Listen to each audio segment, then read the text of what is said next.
Hello everyone, स्वागत है आपका सोनिया टीचिंग क्लासेस में। कैसे हैं आप सब? आई होप अच्छे होंगे। चलिए स्टार्ट करते हैं आज के वीडियो को। आज के इस वीडियो में मैं डिस्कस करने वाली हूँ रीड 2025 के लिए संस्कृत का महत्वपूर्ण प्रैक्टिस सेट नंबर 22। इसके पहले के प्रैक्टिस सेट अगर आप लोगों ने अभी तक नहीं देखे हैं तो चैनल की प्लेलिस्ट में जाकर देख लीजिए। आपकी तैयारी को बेहतर बनाने के लिए बहुत ही हेल्पफुल होंगे। चलिए बिना देरी के स्टार्ट करते हैं वीडियो को। सबसे पहला क्वेश्चन है, इकारस्य वर्णोत्पत्ति स्थानम। इकार का वर्णोत्पत्ति स्थान है, यानी ई जो है इसका उच्चारण स्थान क्या है यह हमें बताना है। दंता, तालु, ओष्ठौ, नासिका। फ्रेंड्स, आप लोग भी आंसर देने की कोशिश करिएगा जिससे आपको पता चले कि आपकी तैयारी कैसी है। और वीडियो के अंत में ज़रूर बताइएगा आपके 30 में से कितने क्वेश्चन सही हुए। इस क्वेश्चन का सही आंसर है तालु। ऑप्शन बी सही आंसर होगा। ई का उच्चारण स्थान है तालु। इसके लिए एक सूत्र आप ध्यान रखिएगा, इचु यशा नाम तालु। इचु यशा नाम तालु। इससे आप तालु उच्चारण स्थान से उच्चारित होने वाले सभी वर्णों को याद रख पाएंगे। कौन कौन से वर्ण समझिए। ई से हो गया दोनों ई, छोटी ई और बड़ी ई। चू से हो गया च वर्ग पूरा, यानी च छ ज झ इया। फिर या भी, इसका भी उच्चारण स्थान तालु है। फिर शलगम वाले सा का भी उच्चारण स्थान तालु है। तो इस सूत्र के माध्यम से आप इतने वर्णों का उच्चारण स्थान याद रख पाएंगे। ध्यान रखिएगा। ऑप्शन बी यहाँ पर सही आंसर है क्योंकि हमसे ई के बारे में पूछा गया है।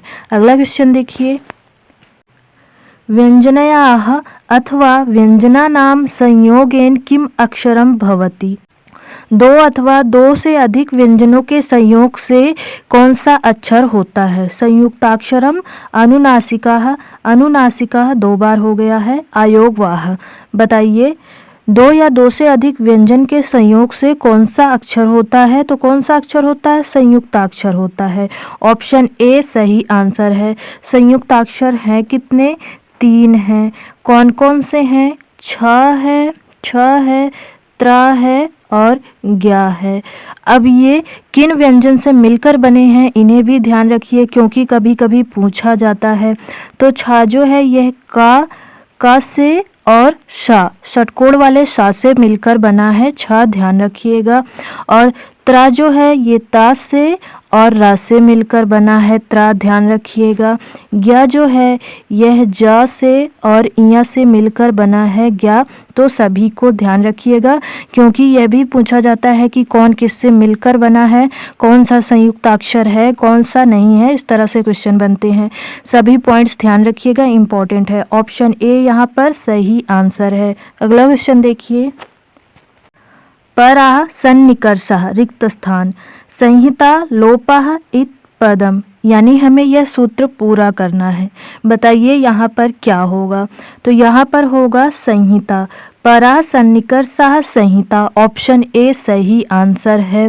यानी वर्णों की अत्यधिक समीपता को ही संहिता कहते हैं। ध्यान रखिएगा, किसे संहिता कहते हैं? वर्णों की अत्यधिक समीपता को संहिता कहते हैं। संहिता का मतलब क्या है? संधि है। ध्यान रखिएगा, संधि का ही दूसरा नाम संहिता है। परा सन्निकर्षः संहिता।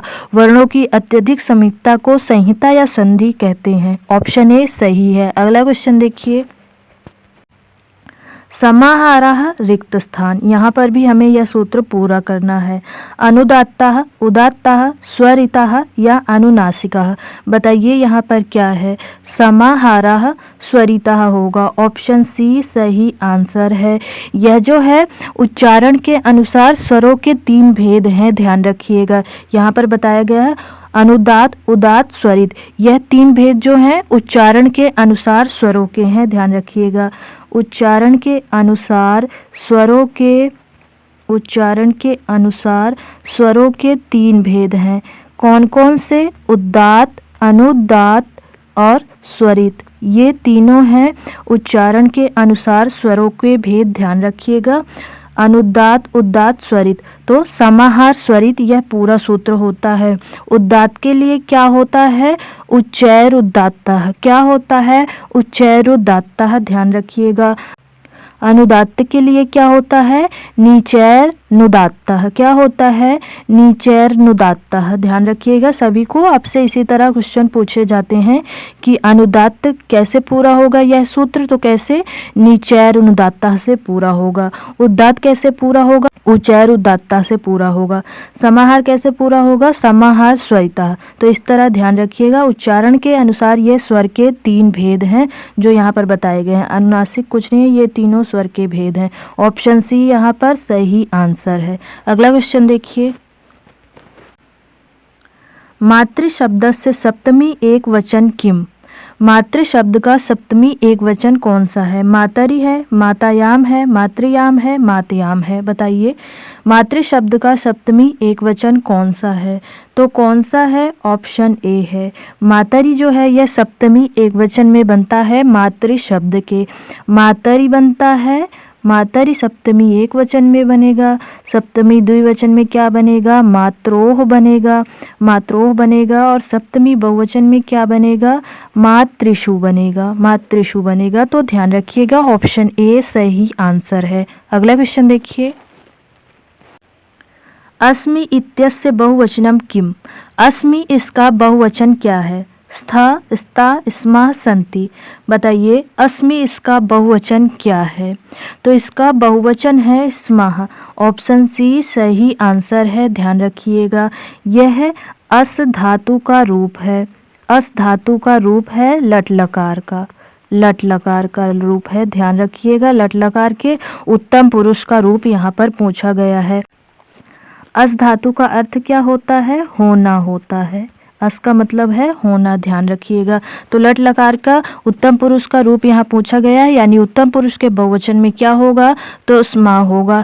कैसे चलता है इसका रूप, अस्मि रहेगा उत्तम पुरुष एक वचन में, द्विवचन में रहेगा अस्वाह, स्वा रहेगा, और बहुवचन में स्माह रहेगा।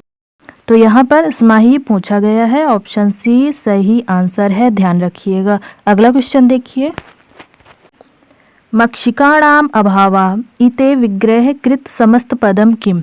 मक्षिकाणाम अभावा इस विग्रह के लिए समस्त पद क्या होगा, निर्मक्षिकम, निष्मक्षिकम, निर्गत मक्षिकम, निर्मक्षिका। बताइए मक्षिकाणाम अभावा इस विग्रह के लिए समस्त पद क्या होगा, निर्मक्षिकम होगा। ऑप्शन ए सही आंसर है। समास कौन सा है, अव्ययी भाव समास है। ध्यान रखिएगा समास का नाम भी पूछ लिया जाता है कभी कभी। कौन सा समास है, अव्ययी भाव समास है। ऑप्शन ए सही आंसर है। अगला क्वेश्चन देखिए, पतत प्लस अंजलि पतंजलि अत्र का संधि। पतंजलि में यहाँ पर कौन सी संधि है, परसवर्ण संधि, पूर्व रूप संधि, पर रूप संधि या अनुनासिक संधि। बताइए पतंजलि में यहाँ पर कौन सी संधि है, तो कौन सी संधि है, पूर्व रूप संधि है। ऑप्शन सी सही आंसर है। ध्यान रखिएगा। अगला क्वेश्चन देखिए, सा ताम त्यक्तुम तत्र गच्छेत वाक्यस्य लिट् लकारे परिवर्तनम कुरुत। इस वाक्य का लिट लकार में परिवर्तन करना है। लिट लकार में क्या होगा, यही हमें बदलना है। सा ताम त्यक्तुम तत्र गमिष्यति, सा ताम त्यक्तुम तत्र गच्छताम, सा ताम त्यक्तुम तत्र गच्छत, सा ताम त्यक्तुम तत्र अगच्छत। बताइए यहाँ पर लिट लकार में कौन सा होगा, तो कौन सा होगा, ऑप्शन ए होगा। लिट लकार में सा ताम त्यक्तुम तत्र गमिष्यति होगा। ध्यान रखिएगा ऑप्शन ए सही आंसर है। गच्छताम जो है यह लोट लकार में होता है। किस में होता है, लोट लकार में होता है। गच्छतु गच्छताम गच्छत, गच्छत भी लोट लकार में ही होता है। अगच्छत किस में होता है, लंग लकार में होता है। ध्यान रखिएगा अगच्छत। तो ऑप्शन ए यहाँ पर सही आंसर है। गमिष्यति लिट लकार में होगा, और गच्छेत कहाँ पर होता है, विधि लिंग लकार में होता है। किस में होता है, विधि लिंग लकार में। इसे भी ध्यान रखिएगा। ऑप्शन ए सही आंसर है। अगला क्वेश्चन देखिए, तेन गीता पठ्यते इत्यस्य वाच्य परिवर्तनम कुरुत। तेन गीता पठ्यते इसका वाच्य परिवर्तन कीजिए। यह कौन सा वाच्य है, यह जो है कर्मवाच्य है। कौन सा वाच्य है, कर्मवाच्य है। तो हमें बदलना किस में है, कर्तृवाच्य में बदलना है। ध्यान रखिएगा किस में बदलना है, कर्तृवाच्य में। चलिए बदलते हैं। तेन का क्या होगा, सह होगा। तो सह एक तो स्त्रीलिंग वाला है और एक पुल्लिंग वाला है, तो दो तो कट जाएंगे। सी और डी ऑप्शन कट गया। गीता पठ्यते, गीताम दो जगह है, पठ्यते का पठ्यति भी दो जगह है, तो तेन किस में बनता है? तेन जो है यह वह के पुल्लिंग में बनता है। सह तौ ते तम तौ तान तेन ताभ्याम तई, तो तेन तृतीया में बना ना, वह के पुल्लिंग रूप में, तो ऑप्शन बी सही होगा, यानी यह पुल्लिंग है। ध्यान रखिएगा, स्त्रीलिंग होता तो सा हो जाता, ऑप्शन ए होता, लेकिन यह पुल्लिंग है तो ऑप्शन बी होगा। स गीताम पठति, ऑप्शन बी सही आंसर होगा। अगला क्वेश्चन देखिए। नासा इत्यस्य विलोम पदम वर्तते, नासा इसका विलोम पद है। रक्षणम उत्पन्नम प्रारंभः इति, बताइए नासा इसका विलोम पद क्या है? तो क्या है इसका विलोम पद? रक्षणम है, ऑप्शन ए सही आंसर होगा। ध्यान रखिएगा। उत्पन्नम का विलोम क्या होगा? नष्ट होगा, ध्यान रखिएगा, नष्ट होगा। प्रारंभ का क्या होगा? समाप्त होगा। प्रारंभ का क्या होगा? समाप्त होगा। इति का क्या होगा? अथ होगा। सभी को ध्यान रखिएगा, इंपॉर्टेंट है, कुछ भी पूछा जा सकता है। नासा का विलोम होगा रक्षणम, ऑप्शन ए सही आंसर है। अगला क्वेश्चन देखिए। बालकाः मातरं मोदकं याचते, वाक्यस्य लिट्लकारे परिवर्तनं कुरुत। इस वाक्य का भी लिट्लकार में परिवर्तन करना है। बालकाः मातरं मोदकं याचिष्यते, बालकाः मातरं मोदकं याच्यते, बालकाः मातरं मोदकं यच्छते, बालकाः मातरं मोदकं याचतु। बताइए लिट्लकार में यहाँ पर क्या होगा? सिर्फ हमें लकार ही पहचानना है, बाकी तो सारे सेम हैं। तो कौन सा होगा? ऑप्शन ए सही होगा, याचिष्यते बनेगा। ध्यान रखिएगा, ऑप्शन ए सही आंसर है। अगला क्वेश्चन देखिए। फ्रेंड्स, अगर आपको वीडियो पसंद आ रही है तो वीडियो को लाइक कीजिए, अपने दोस्तों के साथ शेयर कीजिए और चैनल को सब्सक्राइब कीजिए। अगला क्वेश्चन है, विस्मृत्य पदे प्रत्यय अस्ति, विस्मृत्य पद में प्रत्यय है। तल क्यप ल्यप अक्त्वा, बताइए यहाँ पर कौन सा प्रत्यय है? तो कौन सा प्रत्यय है? ल्यप प्रत्यय है, ऑप्शन सी सही आंसर है। वि उपसर्ग स्मृ धातु और ल्यप प्रत्यय मिलाकर बना है विस्मृत्य। ध्यान रखिएगा, इसका प्रकृति प्रत्यय क्या है? वि उपसर्ग है, स्मृ धातु है और ल्यप प्रत्यय मिलाकर बना है विस्मृत्य। ध्यान रखिएगा, ऑप्शन सी सही आंसर है। अगला क्वेश्चन देखिए। आसन इति क्रियापदस्य लकारो अस्ति, आसन इस क्रियापद का लकार है। लट लिट लिट लंग, बताइए इस क्रियापद का कौन सा लकार है? यहाँ पर धातु है अस धातु, अस का अर्थ होता है होना। बताइए अब यहाँ पर लकार कौन सा है? आसन में कौन सा लकार है? लंग लकार है, भूतकाल, ऑप्शन डी सही आंसर है। कैसे रूप चलता है? आसीत, आसीत लंग लकार के प्रथम पुरुष एक वचन में बनेगा, द्विवचन में बनेगा आस्ताम, आस्ताम, और बहुवचन में बनेगा आसन, जो कि यहाँ पर हमसे पूछा गया है। ध्यान रखिएगा, ऑप्शन डी सही आंसर है। अगला क्वेश्चन देखिए। दिवाह इति पदस्य मूल रूपम किम, दिवाह इस पद का मूल रूप क्या है?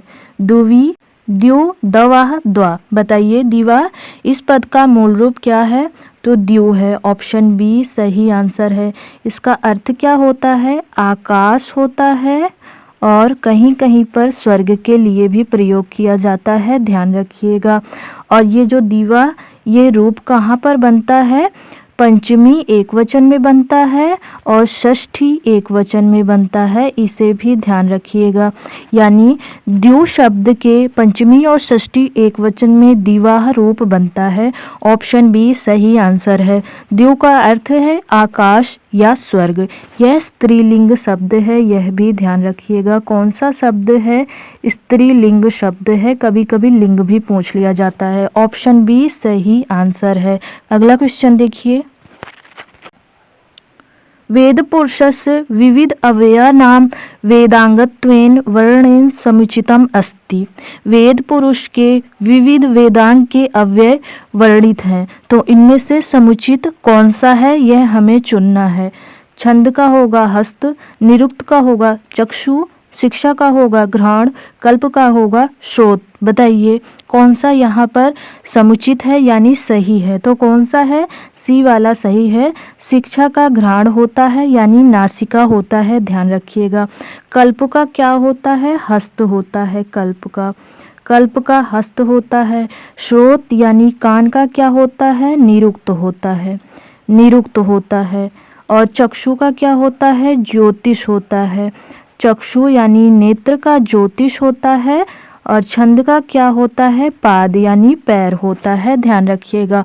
ऑप्शन सी जो है यह सही है, बाकी तीनों गलत थे, तो मैंने सही आपको बता दिया है। सभी को ध्यान रख लीजिएगा, कुछ भी पूछा जा सकता है। अगला क्वेश्चन देखिए। व्याकरणस्य प्रयोजनम नास्ति, व्याकरण का प्रयोजन नहीं है। आगमः, लघुता, संदेह, रक्षा। बताइए व्याकरण का प्रयोजन कौन सा नहीं है? तो कौन सा नहीं है? संदेह नहीं है। ऑप्शन सी सही आंसर है। व्याकरण के प्रयोजन हैं कितने? 5 हैं। कौन कौन से हैं?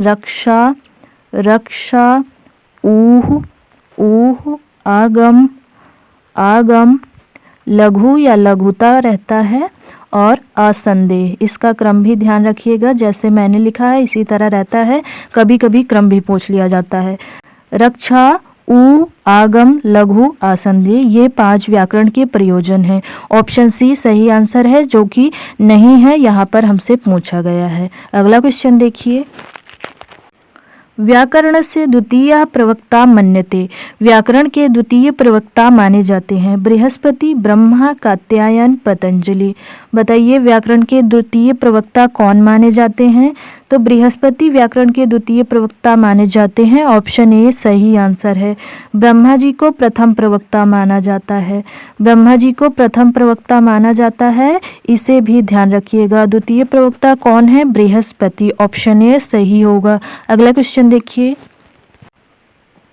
छात्रः उपविशति अस्ति, छात्रः उपविशति है, क्या है ये? वाच्य के बारे में पूछा गया है, ऑप्शन से पता चल रहा है। कर्तृवाच्य है, कर्मवाच्य है, भाववाच्य है, या न कोऽपि। बताइए छात्रः उपविशति क्या है? तो क्या है ये? कर्तृवाच्य है। ऑप्शन ए सही आंसर है, ध्यान रखिएगा। छात्रः उपविशति कर्तृवाच्य है। अगला क्वेश्चन देखिए। भाषा शिक्षणम एका प्राकृतिक प्रवृत्ति, अत्र शिक्षण सिद्धांता या वर्तते। भाषा शिक्षण एक प्राकृतिक प्रवृत्ति है। यहाँ पर जो शिक्षण सिद्धांत है वह कौन सा है? स्वाभाविकता सिद्धांता, अभिरुचि सिद्धांता, अभ्यास सिद्धांता, या प्रयत्नम सिद्धांता। बताइए यहाँ पर कौन सा सिद्धांत है? तो स्वाभाविकता का सिद्धांत है। ऑप्शन ए सही आंसर है। भाषा शिक्षण एक प्राकृतिक प्रवृत्ति है, यह स्वाभाविकता के सिद्धांत के द्वारा बताया गया है। ऑप्शन ए सही होगा। अगला क्वेश्चन देखिए। बुनियादी शिक्षा केन प्रवर्तिता, बुनियादी शिक्षा किसके द्वारा दी गई है? Rajendra Prasad महोदयन, N Gopal Swami महोदयन, doctor Suniti Kumar Chatterjee महोदयन, Mahatma Gandhi महोदयन। बताइए बुनियादी शिक्षा किसके द्वारा दी गई है? तो किसके द्वारा बुनियादी शिक्षा दी गई है? महात्मा गांधी के द्वारा। ऑप्शन डी सही आंसर है। कब दिया था इन्होंने? 1937 में वर्धा स्कीम में पहली बार इन्होंने बुनियादी शिक्षा के बारे में बताया था, ध्यान रखिएगा। ऑप्शन डी सही आंसर है। और डॉक्टर सुनीति कुमार चटर्जी जो हैं ये संस्कृत आयोग के अध्यक्ष हैं, ध्यान रखिएगा। किसके अध्यक्ष हैं? संस्कृत आयोग के, ध्यान रखिएगा। पूछा जाता है यह भी क्वेश्चन। डॉक्टर सुनीति कुमार चटर्जी संस्कृत आयोग के अध्यक्ष हैं। संस्कृत आयोग आया कब था? 1 अक्टूबर 1956 को। ईयर भी ध्यान रखिएगा, कभी कभी पूछ लिया जाता है। कब बना था संस्कृत आयोग? 1 अक्टूबर 1956 को, जिसके अध्यक्ष थे डॉक्टर सुनीति कुमार चटर्जी, ध्यान रखिएगा। यहाँ पर बुनियादी शिक्षा के बारे में पूछा गया है, तो ऑप्शन डी सही आंसर है। अगला क्वेश्चन देखिए। संस्कृत भाषा सर्वाधिक समीचीना भाषा कथ्यते, संस्कृत भाषा सर्वाधिक उपयुक्त भाषा कही जाती है। दूरदर्शन के लिए, संगणक यानी कंप्यूटर के लिए, चित्र के लिए, या ध्वनि विस्तारक यंत्र के लिए। बताइए संस्कृत भाषा सर्वाधिक उपयुक्त मानी जाती है किसके लिए? तो संगणक यानी कंप्यूटर के लिए संस्कृत भाषा सर्वाधिक उपयुक्त मानी जाती है, ध्यान रखिएगा। ऑप्शन बी सही आंसर है। अगला क्वेश्चन देखिए। संस्कृत शिक्षणे अन्वयस्य द्वितीया भेदा वर्तते। संस्कृत शिक्षण में अन्वय का द्वितीय भेद है, खंडान्वय, दंडान्वय, शब्दान्वय, अर्थान्वय। बताइए, संस्कृत शिक्षण में अन्वय विधि का द्वितीय भेद है, कौन सा है? तो खंडान्वय है, ध्यान रखिएगा। ऑप्शन ए सही आंसर है। अन्वय विधि के दो भेद हैं, एक तो है दंडान्वय। अगर आपसे पहला पूछा जाता तो कौन सा होता? दंडान्वय। दंडान्वय जो है यह पहला है। यहाँ पर हमसे दूसरा पूछा गया है, ध्यान रखिएगा। तो दूसरा कौन सा होगा? खंडान्वय होगा। दोनों को अलग अलग ध्यान रखिएगा, अलग अलग क्वेश्चन है। तो यहाँ पर सही आंसर है ऑप्शन ए। अगला क्वेश्चन देखिए। संस्कृत शिक्षणे परंपरागत सहायक उपकरणम अस्ति। संस्कृत शिक्षण में परंपरागत सहायक उपकरण है, दूरदर्शन, श्यामपट्ट, चित्र, आकाशवाणी। बताइए, संस्कृत शिक्षण में परंपरागत सहायक उपकरण है श्यामपट्ट। ऑप्शन बी सही आंसर है। अगला क्वेश्चन देखिए। अधोलिखितेषु सिद्धांतेषु का सिद्धांता नास्ति। अधोलिखित सिद्धांतों में से कौन सा सिद्धांत नहीं है? क्रियाशीलता का सिद्धांत, दंड का सिद्धांत, स्वाभाविकता का सिद्धांत, प्रयत्न का सिद्धांत। बताइए, इनमें से कौन सा सिद्धांत नहीं है? तो कौन सा सिद्धांत नहीं है? दंड का सिद्धांत। दंड का कोई सिद्धांत नहीं है, ध्यान रखिएगा। ऑप्शन बी सही आंसर है। अगला क्वेश्चन देखिए। यथा अध्यापका करोति तथैव छात्राः करिष्यन्ति इति सिद्धान्तः अस्ति। जैसा अध्यापक करता है उसी तरह छात्र करते हैं, यह सिद्धांत है। समवाय सिद्धान्तः, अनुपातक्रमयोः सिद्धान्तः, अभ्यासस्य सिद्धान्तः, अनुकरणस्य सिद्धान्तः। बताइए, जैसा अध्यापक करता है वैसा छात्र करते हैं, यह सिद्धांत है अनुकरण का सिद्धांत। ऑप्शन डी सही आंसर है, ध्यान रखिएगा। अगला क्वेश्चन देखिए। एषा विधि प्रश्नोत्तर विधि नाम्नापि ज्ञायते।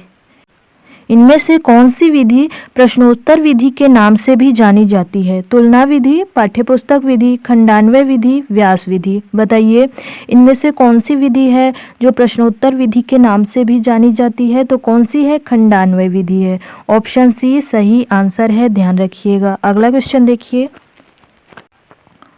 भाव विश्लेषणात्मकः सौंदर्यानुभूति प्रश्नः कुत्र क्रियते। भाव विश्लेषणात्मक और सौंदर्य अनुभूति प्रश्न कहाँ किए जाते हैं? अनुवाद शिक्षण में, नाटक शिक्षण में, पद्य शिक्षण में या व्याकरण शिक्षण में? बताइए, यह प्रश्न कहाँ किए जाते हैं? तो पद्य शिक्षण में किए जाते हैं भाव विश्लेषणात्मक प्रश्न और सौंदर्य अनुभूति प्रश्न। ऑप्शन सी सही आंसर है। अगला क्वेश्चन देखिए। अभिनयस्य प्रकाराः नास्ति। अभिनय का प्रकार नहीं है। आंगिक, वाचिक, आहार्य, नास्तिक। बताइए, अभिनय का प्रकार कौन सा नहीं है? तो कौन सा नहीं है? नास्तिक जो है यह अभिनय का प्रकार नहीं है। अभिनय के कितने प्रकार हैं? 4 प्रकार हैं। 3 तो यहाँ पर दिए गए हैं, आंगिक, वाचिक, आहार्य, और एक कौन सा जो यहाँ पर नहीं दिया गया है? सात्विक। सात्विक, ये अभिनय के 4 प्रकार हैं, ध्यान रखिएगा। नास्तिक कोई प्रकार नहीं है। ऑप्शन डी सही आंसर है। अगला क्वेश्चन देखिए। नायकस्य प्रकाराः सन्ति। नायक के प्रकार हैं धीरोदात्तः, धीर प्रशान्तः, धीर ललितः, सर्वे। नायक के प्रकार इनमें से कौन सा है? बताइए, तो कौन सा है? सभी हैं। ऑप्शन डी सही आंसर है। नायक के कितने प्रकार हैं? 4 प्रकार हैं। कौन कौन से? धीरोदात्त, धीर प्रशांत, धीर ललित, और एक कौन सा नहीं है जो यहाँ पर दिया गया है? धीरोधत्त। कौन सा है? धीरोधत्त है जो यहाँ पर नहीं दिया गया है। तो ये 4 नायक के प्रकार हैं। ऑप्शन डी सही आंसर है, ये सभी नायक के प्रकार हैं। अगला क्वेश्चन देखिए। फकारस्य वर्णोत्पत्ति स्थानम। फ का वर्णोत्पत्ति स्थान है तालु, दंता, मूर्धा, ओष्ठ। यह है आप लोगों के लिए प्रैक्टिस क्वेश्चन। इस क्वेश्चन का आंसर क्या होगा आप लोगों को कमेंट बॉक्स में बताना है। वीडियो कैसे लगा यह भी बताइएगा। वीडियो पसंद आए तो वीडियो को लाइक कीजिए, अपने दोस्तों के साथ शेयर कीजिए, और ऐसे ही इंटरेस्टिंग वीडियोज़ देखने के लिए चैनल को ज़रूर सब्सक्राइब कीजिए। थैंक यू फ्रेंड्स, मिलते हैं नेक्स्ट वीडियो में।